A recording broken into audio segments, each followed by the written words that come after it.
আরও একবার ঈদ মুবারক। দেখতে দেখতে ঈদের পঞ্চম দিনে চলে এসেছি আর আপনাদের সবাইকে আমন্ত্রণ জানাচ্ছি আরও একবার। আমি ইমতু, আশা করি পুরো অনুষ্ঠান জুড়েই থাকবেন কিন্তু। আর যে অনুষ্ঠানে থাকবেন সেই অনুষ্ঠানের নাম হচ্ছে প্রাণ লেয়ার প্রেজেন্স ঈদ কার্নিভাল। দর্শক বন্ধুরা নিয়মিত যারা দেখেন তারা তো জানেন আমন্ত্রিত একজন সুপারস্টারের সঙ্গে আমরা গল্প করি, তার জানা না জানা কথাগুলো আমরা আপনাদের জানানোর চেষ্টা করি। তারই ধারাবাহিকতায় আজকেও একজন আছেন, তার সঙ্গে আমরা সময় কাটাবো এবং বিশ্বাস করি আপনারা সবাই থাকবেন আমাদের পুরো আয়োজনটিতে। তাই কথা বাড়াচ্ছি না, প্লিজ ওয়েলকাম আমাদের সবার প্রিয় নায়িকা আনিকা কবির শখ।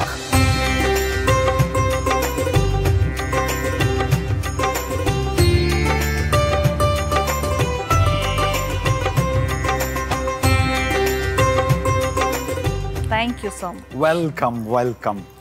আচ্ছা, শখ মানে হবি, হবি ইচ্ছা, হবি এবং তার হাবি এবং তার বেবি মিলে ঈদ করছো। সো এবার ঈদটা কেমন কাটছে তোমার? ডেফিনেটলি অনেক ভালো। মানে আমার বেবি হওয়ার পর থেকে আমার ঈদটা অনেক বেশি ভালো কাটছে। হ্যাঁ, different and special I must say. কারণ এর আগে আমি ছিলাম টোটালি আমাকে নিয়ে ব্যস্ত।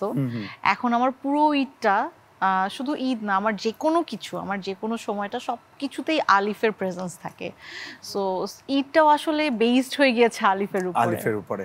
এটা কি সব মায়েরই সেম ফিলিংস? মানে একটা সময় বাচ্চাটাই তার সবকিছুর কেন্দ্রবিন্দুতে পরিণত হয়। হ্যাঁ, ডেফিনেটলি। আমার মনে হয় যে আসলে মা হয়নি সে মায়ের ফিলিংটা বুঝবে না। আমি যতদিন মা হইনি আমি আসলে মায়ের ফিলিংটা বুঝিনি। না, আমি কখনো মা হইতে পারবো না, সো মায়ের ফিলিংটা বুঝবো না। তুমি বাবার ফিলিংটা নিও, যেটা তুমি বুঝতে পারবে না। ওকে। সো মা হওয়াটা আসলে অনেক ডিফারেন্ট, অনেক বেশি স্পেশাল। সেটা একমাত্র মা হওয়ার পরেই বোঝা যায়। And I really enjoyed my motherhood. এবার ঈদের এই যে আজকে পঞ্চম দিন, এই কটা দিন কিভাবে কাটলো, কাদের সঙ্গে কাটলো, কোথায় কোথায় গেলে, কি কি খেলে? ওয়েল, আমি খুবই ফ্যামিলি ওরিয়েন্টেড একটা মেয়ে, অলওয়েজ, সব সময়। হ্যাঁ, ঈদটা আমার টোটালি বাসায় থাকা হয়েছে। আমি বাসায় ছিলাম, আমার প্যারেন্টসের সাথে আমি কাটিয়েছি। রং ছিল, রং তো খুবই মজা পায় আলিফের সাথে। রং হচ্ছে আমার ছোট ভাই। সো আলিফ আর ওর বন্ডিংসটা খুব ভালো, মামা ভাগ্নির একটা সম্পর্ক, যদিও অনেক ডিফারেন্স দুজনের, বাট গুড ফ্রেন্ডশিপ। হ্যাঁ, অ্যান্ড আমার শ্বশুর বাড়িতে মানে গাজীপুরে গিয়েছিলাম, ওইখানে ভালো টাইম কেটেছে। অ্যান্ড আজকে আমি তোমার সাথে স্পেন্ড করছি, আরটিভির সাথে ঈদ সেলিব্রেট করছি। So we gonna have very good times with you. Definitely. এবার ঈদে তো অনেকেরই অনেক কাজ গেছে, আমাদের সিনেমা হলেও বড় বড় সিনেমা রিলিজ হয়েছে তোমার। সো হলে গিয়ে মুভি দেখেছো কিনা বা টেলিভিশনে কোনো কাজ দেখেছো কিনা? এবার ঈদের কাজগুলো, তোমার কাজ, অন্যদের কাজ, সব মিলিয়ে তোমার এবার টেলিভিশন এবং যে আমাদের ইন্ডাস্ট্রির বিনোদনটাকে তুমি দর্শক হিসেবে কেমন দেখছো? আমি সবসময় দর্শক হিসেবে খুব ভালো, এটা আমি সব সময়ই বলি। যেহেতু আমি নিজে একজন আর্টিস্ট, আমি অলওয়েজ ট্রাই করি শুধু আমার কাজ না, ওভারঅল সবার কাজ দেখার। হয় কি, কাজ দেখলে অনেক, আমি একটা জিনিস বিলিভ করি যে শেখার কোনো শেষ নেই। সো সবার কাজ দেখলে অনেক কিছু শেখা যায়, নিজের ভুলগুলো বের করা যায় নিজের কাছ থেকে। আর ডেফিনেটলি আমাদের আগের ট্রেনটা অনেক চেঞ্জ হয়ে গিয়েছে, এখন বাংলাদেশে অনেক ভালো ভালো ফিল্ম হচ্ছে। সো হলে গিয়ে তো মুভি দেখা হয়, আর যদি থাকে আমাদের কিং খান, তাহলে ওয়াই নট, কথাই নাই। হ্যাঁ, এক্স্যাক্টলি। আমার যেমন এইবার ঈদে একটা ওয়েব ফিল্ম রিলিজ হয়েছে, নাম হচ্ছে ত্রিভুজ। সো আমি আমার ওই কাজটাও দেখেছি, ওটা নিয়ে আমি খুবই এক্সাইটেড ছিলাম। And finally I am feeling really good. না, ত্রিভুজ আমিও দেখেছি, আমারও ভীষণ ভালো লেগেছে। আর সবচেয়ে বড় কথা, শখ ইজ ব্যাক, এটাই তো আরেকটা ভালো লাগার কারণ, তাই না? Thank you. অ্যান্ড তাছাড়াও আমার আরটিভিতেই অনেকগুলো আমার ঈদের নাটক যাচ্ছে, যেগুলো অলরেডি প্রোমো সবাই দেখেছে। এখন নাটকগুলো আই হোপ সবাই এনজয় করছে। তুমিও আই থিঙ্ক দেখেছো? হ্যাঁ, একটা দেখেছি, একটা দেখেছো। হ্যাঁ, এছাড়াও অন্য অন্য চ্যানেলগুলোতে যাচ্ছে। সো এইবার এটা আমার জন্য খুব স্পেশাল। 2024টা আমার খুব লাকি। যেমন করে চাইছো তেমন করেই এগোচ্ছো, তার থেকে বেশি। এতেই তুমি এত খুশি? মাশাআল্লাহ, হ্যাঁ, ডেফিনেটলি যা চাইছি তার থেকে বেশি পাচ্ছি, ডেফিনেটলি আমি খুশি। আচ্ছা, সাধারণত ঈদে আমাদের কিছু ফেভারিট আইটেম থাকে, হয়তো মায়ের হাতের সেমাই বা বাবার হাতের কিছু একটা, বা বোনের হাতের, এরকম থাকে না, ভাবির হাতের। সো তোমার ঈদে ফেভারিট খাবার কি? আমার ঈদে অলওয়েজ ফেভারিট খাবার, আমার অল দ্য টাইম ফেভারিট খাবার আমার মায়ের হাতের রান্না, ট্রাস্ট মি। এবার আম্মুর হাতের যে কোনো কিছু হোক, আই ডোন্ট নো, মানে আমি সবাই বলবে যে হ্যাঁ সবার কাছেই সবার মা অনেক স্পেশাল, বাট আমার মায়ের হাতের রান্না এটা আমি খুব কনফিডেন্টলি বলতে পারি যে আমাদের কলিগসরাও যারা যারা খেয়েছে, আদার্স যারা খেয়েছে, সবাই খুবই বলেছে যে না, আন্টির হাতে আসলেই জাদু আছে। হ্যাঁ, সো আম্মুর হাতে আসলেই ম্যাজিক আছে, যেটা আমি অনেক কপি করার চেষ্টা করি, কিন্তু আমি আসলে পারি না আম্মুর মতো এত ভালো রান্না করতে। যে মায়ের মতো কি তোমার বাবু আলিফ, সেও কি এক সময় এরকম একটা টক শোতে এসে বলতে পারবে যে আমি আমার মায়ের রান্নার অনেক বড় fan? Well, I hope so. And আমি ফিউচারে এটাও বলে দিচ্ছি, মানে ইন অ্যাডভান্স, যে আই থিঙ্ক মানে আলিফের অ্যাক্টিভিটিস দেখে আমার মনে হয় যে আলিফ আমার মায়ের মতো রান্না করবে, কারণ ও এখনই আসলে আম্মুর সাথে সাথে, যখনই আম্মুর সাথে থাকে, আম্মুর সাথে সাথে থাকে না যে ভালো লাগে, বোঝা যায়, এন্ড কড়াই, ফ্রাই প্যান এগুলো নিয়ে দৌড়াদৌড়ি করছেন, আম্মুর পাশে দাঁড়িয়ে দাঁড়িয়ে এরকম কুটুর কাটুর কিছুই রান্না করতে পারে না, কিন্তু ও এনজয় করছে আর কি পুরো অ্যাক্টিভিটিসটা আসলে। আচ্ছা আচ্ছা, ভেরি নাইস। তাহলে আমরা খুব আশাবাদী। তো ধরো ফ্যামিলির ভ্যালুটা তো সবসময় মানুষের কাছে অনেক ইম্পর্টেন্ট। জীবনের এই অংশে এসে এত সুন্দর একটা পরিবার তুমি পরিচালনা করছো, সংসার ধর্ম করছো, বাবু আছে, একটা হ্যান্ডসাম সাকসেসফুল একটা হাজবেন্ড আছে, তারপরে আঙ্কেলের মতো ওয়ান্ডারফুল ফাদার, এবং ডেফিনেটলি আই এগ্রি যে জনের ফ্যামিলিও তোমাকে অনেক আদর এন্ড কেয়ার করে। এন্ড আমার মা খুবই ওয়ান্ডারফুল একজন মাদার, আই মাস্ট সে। কারণ আমি এটা অলওয়েজ বলি যে আমার মায়ের জন্য আমি আসলে এত দূর, মানে আমার মায়ের জন্য আমি শখ। কারণ কিন্তু আমার কাছে মনে হয় যে ফ্যামিলি অনেক বড় একটা ফ্যাক্ট, মানে যে কোনো মানুষের জন্য। কারণ আমি যদি একটা ভালো মানুষ না হই, আজকে আমি হয়তো আমার কাজ দিয়েও এতখানি আসতে পারতাম না। সো একটা ভালো স্কুলিং ফ্যামিলি খুব important. So all credit goes to my mother, যে আমার এত ভালো ফ্রেন্ড, আমার ক্রাইম পার্টনার আমার মা, আমার সবকিছু। যদিও আমার ক্রাইম কোনো নাই আসলে, দুষ্টুমি আর কি, মানে সে সহ্য করে নেয় খুব ভালোভাবে। মা কম, বান্ধবী বেশি। থ্যাঙ্কস টু মাই মম। হ্যাঁ, ওকে, নাইস। সো এই যে আমি যে প্রশ্নটা করতে যাচ্ছিলাম, I am not done yet, এই যে সুন্দর একটা ফ্যামিলি তুমি বিলং করছো, তোমার কাছে আসলে এখন ফ্যামিলি মানে কি? ফ্যামিলি মানে শান্তি, ফ্যামিলি মানে আরাম, ফ্যামিলি মানে আমি আসলে মনের আশ্রয় বুঝাতে পারবো না আসলে কি না। মনের আশ্রয়ও না, মনের আশ্রয় যে কোনো ট্রাস্টেড পিপলের সাথে হতে পারে, বাট ফ্যামিলি দ্যাটস ডিফারেন্ট আমার কাছে মনে হয় টোটাল শান্তিটাই আমার family. Very nice, very nice. So দর্শক বুঝতেই পারলেন যে আসলে ফ্যামিলি মানে আমাদের শখের কাছে হচ্ছে শান্তি। ওকে, তো কাজটাকে তুমি বরাবরই ভালোবাসো, তুমি আগে থেকেই খুব ভালো ডান্স করো, আমরা সবসময় তোমাকে দেখেছি, দুর্দান্ত দুর্দান্ত সব কাজ করেছো তুমি। আমাদের সাকিব ভাইয়ের সঙ্গে তুমি মুভি করেছো, বলো না তুমি আমার, অনেক দারুণ দারুণ কাজে তোমাকে আমরা পেয়েছি। শুধু এটাও না, অনেক ভালো ভালো বিজ্ঞাপনেও তো নিয়মিতভাবে তোমাকে আমরা দেখেছি। একটা দীর্ঘ গ্যাপ কেন? ঈদের প্রোগ্রামে এসে আসলে এটা বলতে হবে। ওকে, আমার কোভিডের আগ দিয়ে আমার ফেসবুক, ইনস্টাগ্রাম এন্ড অল সবকিছু হ্যাক হয়ে গিয়েছিল, যেটা আসলে আমি ট্রাই করে রিকভার করতে পারিনি। বাট এর পরপরই আসলে কোভিড চলে আসলো, কোভিডের মাঝখানে আমার বিয়ে হয়ে গেল। সো সবকিছু মিলে আসলে আমার বাবু এলো, আমার ফ্যামিলিকে টাইম দিয়ে আমার মনে হয়েছে যে না, ওকে ফাইন, আমি অনেক ছোট থেকে কাজ করছি অ্যান্ড আমার মনে হয় যে আমার দর্শকরা আমাকে যথেষ্ট ভালোবাসে। এখন যদি আমি আমার নিজের জন্য একটুখানি ব্রেক নিই, আমার মনে হয় না আমার অডিয়েন্সরা আমার উপর রাগ করবে। সো আমার কাছে অলওয়েজ আমার পার্সোনাল লাইফটা আগে, কারণ আমি একটু আগেও বলছিলাম যে কেউ কারো পার্সোনালি আমি যদি হ্যাপি না হই, আমি যদি ঠিক না থাকি, আমি কিন্তু প্রপারলি কাজ করতে পারবো না। সো অ্যাজ আ পার্সন আমার ভালো মানুষ ঠিকঠাক থাকা খুব দরকার। সো আমি সুন্দর করে আমার সংসারটাকে গুছিয়ে নিয়েছি অ্যান্ড দেন আমি এখন কাজে ব্যাক করেছি, আমার বেবিটাও বড় হয়েছে। সো আলহামদুলিল্লাহ ফর এভরিথিং। কিন্তু খারাপ মানুষরা তো সবসময় ভালো কথা বলে না, খারাপ মানুষরা খারাপ কথা বলে। অ্যান্ড ইউ নো হোয়াট, আমি আসলে খারাপটাকে কখনো থাকে না যে নেগেটিভলি নেই না। আই অলওয়েজ বিলিভ যে আমাকে নিয়ে মানুষরা খারাপ কথা তখনই বলবে যখন আমি একটা কোনো জায়গায় পৌঁছাবো বা আমি কিছু একটা ভালো করব। কারণ ইউজুয়ালি আমাদের আশপাশে অনেক মানুষ থাকে, কিন্তু তোমাকে নিয়ে কেউ কথা বলবে কেন বা কখন যে হ্যাঁ ইন্তু এটা করছে, এটা ভালো না, ডেফিনেটলি তারা জেলাস বা তারা তোমার জায়গাটায় যেতে পারেনি। অ্যান্ড ইউ নো, মানে ওভারঅল ইন দ্য ওয়ার্ল্ড আমরা যদি কাউন্ট করি, ভালো খারাপ মিলেই কিন্তু চলছে। এই যে দেখো, তুমি কতগুলো ভ্যালিড রিজনে তুমি গ্যাপ দিয়েছো। কোভিড ছিল, তোমার ফ্যামিলি ইস্যু ছিল, তুমি বিয়ে করেছো, তারপর তুমি কনসিভ করেছো। আর এখন হচ্ছে কি অনেক বুলি হয় তো। সো আমার কাছে আসলে আমি খুবই পজিটিভ একটা পার্সন, আমি একদমই নেগেটিভিটি গাই নেই না, সত্যি কথা। আর একটা জিনিস আমি নেগেটিভটাকে একসেপ্ট করি যখন আমার কাজের ক্ষেত্রে হয়। কেউ যদি আমাকে আমার কাজের ক্ষেত্রে ভুলটা ধরিয়ে দেয়, আমি ওটাকে নাইসলি নেই, কারণ আমার কাছে, আমি এর আগেও বললাম যে শেখার শেষ নেই। আর কেউ কিন্তু তোমাকে ইচ্ছা করে শিখাবে না। ইটস রিয়েলি রেয়ার যে যারা তোমার ওয়েল উইশার তারা তোমাকে প্রপার কমেন্টটা করবে যে এটা ভালো হয়নি বা তুমি এটা করো বা তোমার এটা আরেকটু ঠিক করা দরকার। সো আমি এই জিনিসগুলো খুব করি আর কি। অনেকেই বলে যে ও তো ফোনই ধরে না, ওর মধ্যে প্রফেশনালিজম নাই। এটা কাকে নিয়ে বলে না, এটা কাকে নিয়ে বলে না আমাদের ইন্ডাস্ট্রিতে? তুমি কাকে বলবে? এখন এমনও হয় যে আমরা শুটিং এ থাকলে কেউ হয়তো আমাদেরকে 2-3 বার ফোন দিয়েছে, যেমন আমি পার্সোনালি আমি আননোন কলস রিসিভ করি না, এটা ইন্ডাস্ট্রির সবাই জানে। তারা যদি আমাকে একটা টেক্সট করে দেয় যে আপু দিস ইজ মি, আমি তখন ব্যস্ত থাকলেও আমি ট্রাই করি কল ব্যাক করার জন্য। অ্যান্ড আমার মনে হয় মোস্ট অফ দ্য সেলিব্রিটিরাই যারা আছে সবাই এই জিনিসটা করে।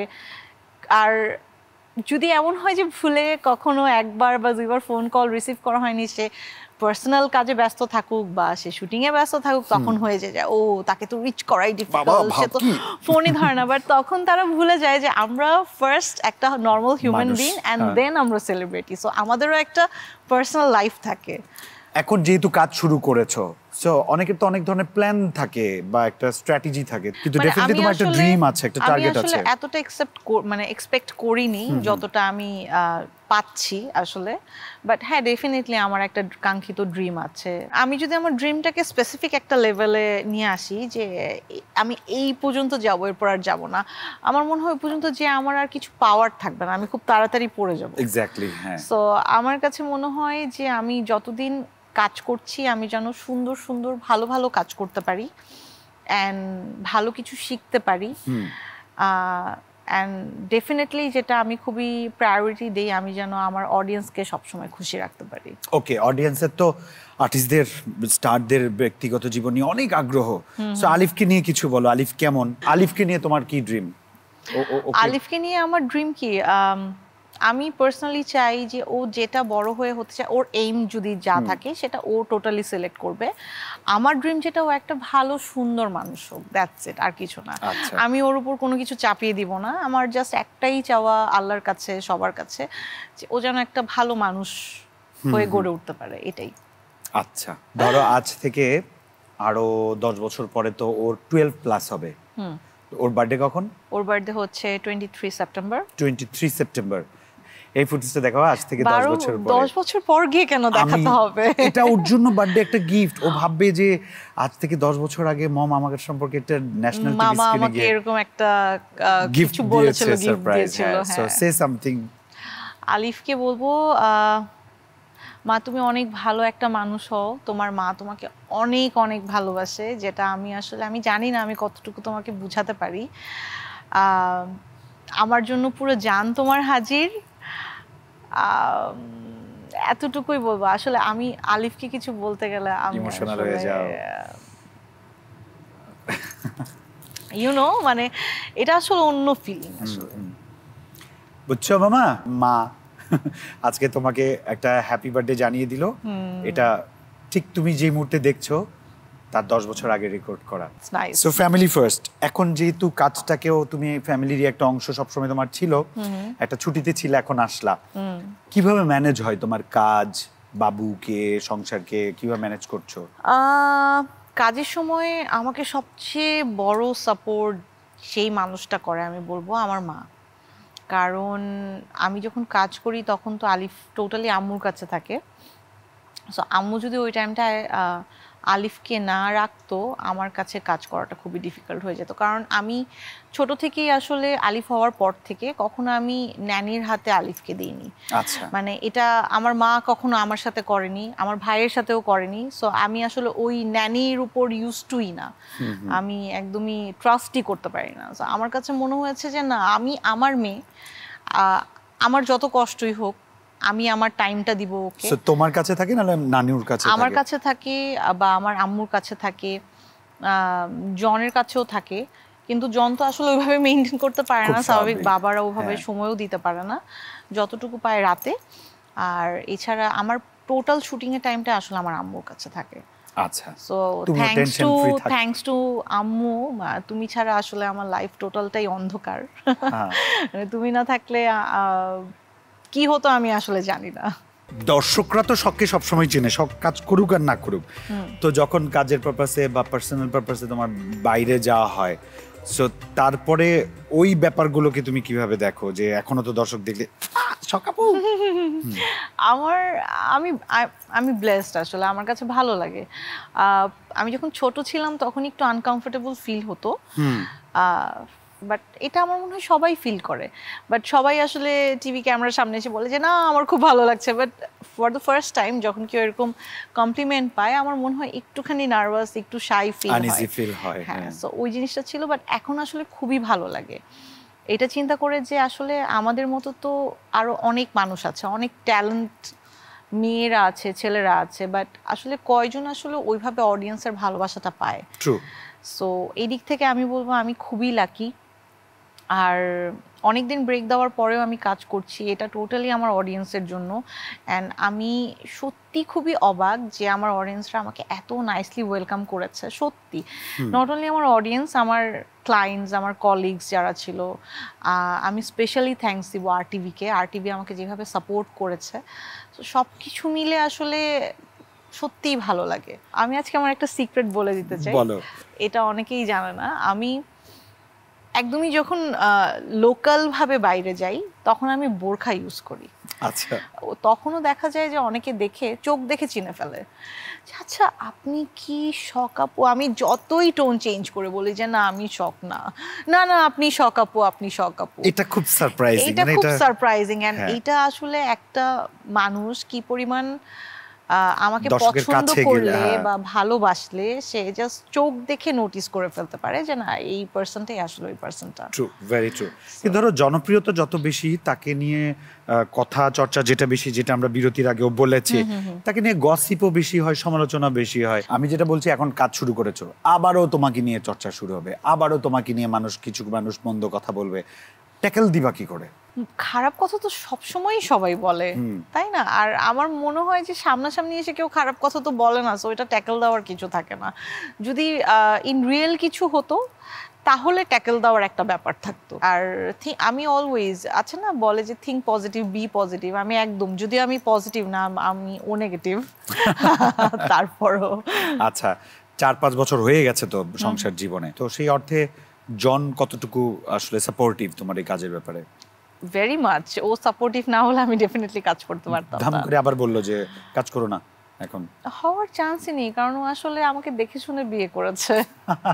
জেনে শুনে বিয়ে করেছে, জেনে শুনে বিয়ে করেছে।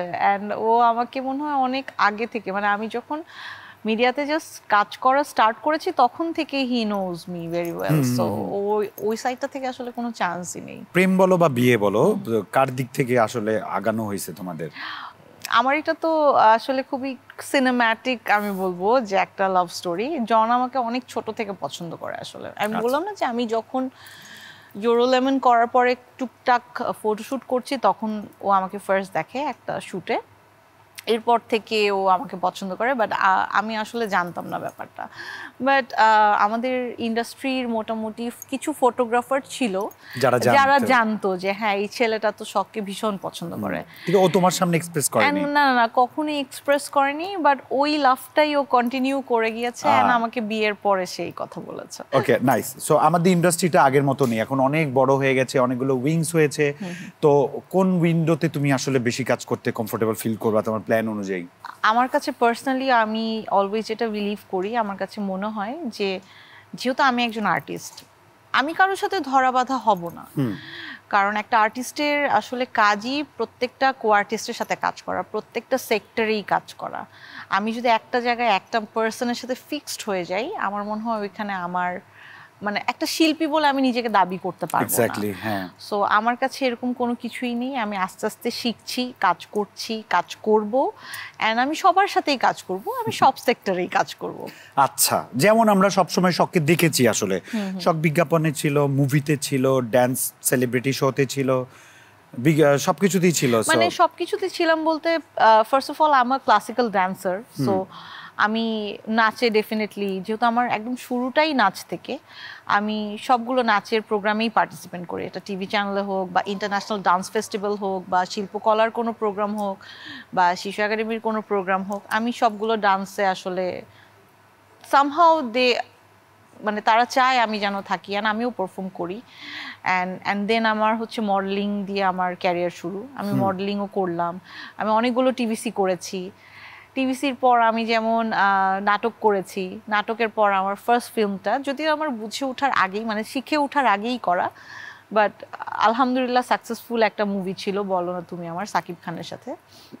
অ্যান্ড দেন আমার অল্প অল্প প্রেমের গল্প আরেকটা সিনেমা করা হয়েছে, সেটাও আলহামদুলিল্লাহ ভালো গিয়েছে। অ্যান্ড তখন আমি সিনেমা থেকে ব্রেক দিয়েছিলাম কারণ তখন আমি স্টাডি করছিলাম, প্লাস অনেক বেশি আমি বিজ্ঞাপন করছিলাম। আমি একটা ব্র্যান্ডের সাথে অ্যাম্বাসেডর হিসাবে ছিলাম বাংলা লিঙ্কের সাথে। সো আমাদের আসলে ওইভাবে টাইম হয়ে উঠতো না কাজ করার। ওদের কাজ করেই আমি আসলে অনেক বেশি কাজ করতে করতে। কিন্তু এই যে ড্যান্স জিনিসটা তো কৌশলের ব্যাপার, শিল্প জিনিস, এটা অনেকদিন না নাচলে নাকি ভুলে যায়। তুমি কি ভুলে গেছো সব? একদমই না, এটা একটু পরীক্ষা হয়ে যায়। আমরা একটা গানে ক্লাসিক্যাল ড্যান্সার, এখানে ডান্সের ভিতরেও কিন্তু অনেক ধরনের ডেফিনেশন আছে। কেউ ক্লাসিক্যাল ড্যান্সার, কেউ হিপ হপ ড্যান্সার, আবার কিছু মানুষ আছে যারা ডান্স না শিখেই এসে প্রিটেন্ড করে যে হ্যাঁ আমি ছোটবেলা থেকে নাচ করছি। ওইটাও একটা ডান্সার ক্যাটাগরিতে পড়ে, ডান্সারের ক্যাটাগরিতে পড়ে। আই এম সরি, এখন আমি যদি ওই টাইপের হতাম তাহলে আমি ভুলে যেতাম। বাট যেহেতু আমার একদম ছোট থেকেই নাচটা শিখে ওঠা, মানে আমার স্কুলিং এন্ড আমার ডান্সের স্কুলিং দুটো একসাথে হওয়া, আচ্ছা, আমার মনে হয় না আমার রক্তে রক্তে মিশে আছে নাচ। তোমার কি কি গুণগুলো আলিফের মাঝে আশা করছো? আমার কি কি গুণ আশা করছি ওটা না, আমি বললাম না, মানে বরাবরই আমি যেটা বলি যে একটা ভালো মানুষ, আমার মনে হয় যে যে কোনো মানুষের একটা ভালো মানুষ হিসেবে হয় না, যে আমার অভিনয়টা ওর মধ্যে আসলে আমার ভালো লাগবে, বা ওর ডান্সটা, ও যেটা কমফোর্টেবল ফিল করে এটা ওর উপরে ডিপেন্ড করে, এটা টোটালি ওর উপরে। আমি ওর উপরে কোনো কিছু চাপিয়ে দিব না যে না তোমার এটাই হতে হবে, কারণ ওরও তো একটা ভালো লাগা, একটা চাওয়া থাকতেই পারে। ও তো একটা আলাদা মানুষ হিসেবে বড় হবে। সো এক্স্যাক্টলি, বাট খারাপ মানুষরা কি কি করতে পারে এই জ্ঞানটা ওকে দিয়ে দিও, তাহলে ওর লড়াইটা অনেক ইজি হবে সমাজে। আমার মনে হয় যে আমার জ্ঞান দেওয়ার থেকে ও যদি নিচে সবকিছু ফেস করে শিখে তখন ওর জন্য অনেক ইজি হবে। নিজে শিক্ষাটা বড় শিক্ষা, আর সময় তো সবচেয়ে বড় শিক্ষক, এটা আমরা সবাই জানি। ওকে, আমরা অনুষ্ঠানের একেবারে শেষ অংশে চলে আসছি প্রায়, বাট শেষ হয়নি। কিন্তু তোমার কাছ থেকে শুনবো যে দর্শক যারা এই মুহূর্তে তোমাকে দেখার জন্য বসে আছে আরটিভির পর্দায়, তাদের উদ্দেশ্যে তোমার এই মুহূর্তে অনুভূতি কি? আমার অনুভূতি, সবাইকে আমি আগে বলবো ঈদ মোবারক। সবাই সবার প্রিয়জনের সাথে সুন্দরভাবে ঈদটা সেলিব্রেট করুন। অনেক অনেক দোয়া, আমার জন্য অনেক দোয়া করবেন, আমার ফ্যামিলির জন্য দোয়া করবেন, আমি যেন আরও অনেক ভালো ভালো আপনাদেরকে কাজ উপহার দিতে পারি। যেভাবে সাপোর্ট করে এসছেন সবসময় ভাবে সাপোর্ট করে যাবেন। Thank you so much. তোমাকেও থ্যাঙ্কস দিব, কিন্তু তার আগে যেটা বলেছিলাম যে তুমি কতটুকু নাচ মনে রেখেছো বা কতটুকু ভুলে গেছো, এই কারণে আমার এখন নাচতে হবে। কিন্তু please don't tell me that, because আজকে আমি শাড়ি পরে ইটস ওকে। তুমি লাইফে যত ডান্স করছো ম্যাক্সিমাম শাড়ি পরেই করেছো তুমি। আমার ক্লাসিক্যাল ডান্স গুলো মনে হয় না দেখছো। ইটস ওকে, আমরা ক্লাসিক্যাল করব না এখন, ঠিক আছে? আমরা আরটিভির একটা জনপ্রিয় গান, সেই গানের সাথে দু কদম একটু দুজন মিলে একটু দুষ্টুমি করব, কোনো সমস্যা নেই এখানেই। সো এর আগে আমি একটু দর্শকের কাছ থেকে বিদায় নিয়ে নিচ্ছি। সো দর্শক বন্ধুরা, কথা বেশি বাড়াতে চাই না, কাল আবারও same time same channel same প্রোগ্রামে দেখা হবে। আজকে শখ আসছে, আজকে পুরো সময়টাই শখের জন্য ডেডিকেটেড, আর আপনাদের জন্য ডেডিকেটেড। আপনাদের এই ভালোবাসায় আমরা এগিয়ে যেতে চাই। ঈদের শুভেচ্ছা জানিয়ে আজ বিদায় নিব, তার আগে শখের সঙ্গে নাচ করবো। আসো।